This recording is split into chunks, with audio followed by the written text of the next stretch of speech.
We're going to make a beef ragu inspired by Italy. Here I have a piece of beef neck, osso buco, and guanciale. Guanciale is an Italian specialty made from pork jowl. It's salted, cured with spices, and then dried in a cool, dark place. Cut the beef neck into larger pieces, add a bit of olive oil to a cast iron pot for flavor, and on low heat, render the fat from the guanciale. In the meantime, season the meat with salt and pepper on all sides. You want to use the tougher cuts, which will give the sauce more depth.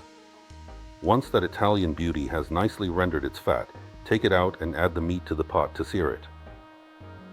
If anyone who's spent a weekend in Rome, or at least flown over Italy, has any comments about my cooking method, they can email me at idancare@.cz. Set the seared meat aside in a warm place and remove the excess fat. You can use that fat as a base for any dish. Next, add chopped onion to the pot, followed by 2 Italian pork sausages, salsiccia. And once it's got some color, toss in 2 cloves of garlic, smashed with a knife. A minute is enough for the garlic. Now it's time to add about 2 to 3 deciliters of red wine. Let the alcohol cook off and the wine reduce for a few minutes, then return the meat to the pot. Along with that, add the guanciale you set aside earlier and various forms of tomatoes, brought straight from Italy by one of my viewers. By the way, it costs about a third of what you pay for it here. And even half the price of the Czech alternatives sold here. So if you ever travel through Italy, or you know someone who will, or you know someone who knows someone going through Italy, order yourself a whole wagon of it. Here I have the leftover hard rinds from Parmigiano and Grana. I save them exactly for occasions like this. I just have to add at least 1 small chili pepper. And with that, a few last basil leaves from my planter.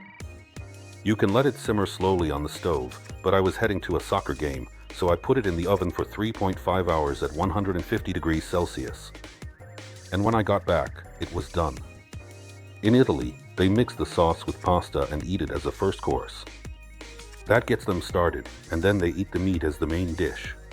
And when I make this ragu, I pulled out some spaghetti from Armando. I tore the meat into smaller pieces by hand and, unlike the Italian custom, put it back into the sauce.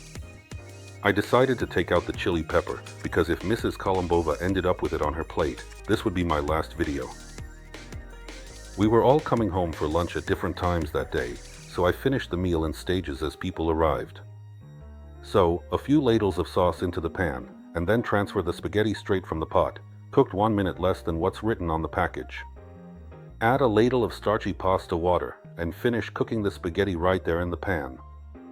And then a little toss, just to show you I can do that too. And finally, I have a message for our dear teenagers.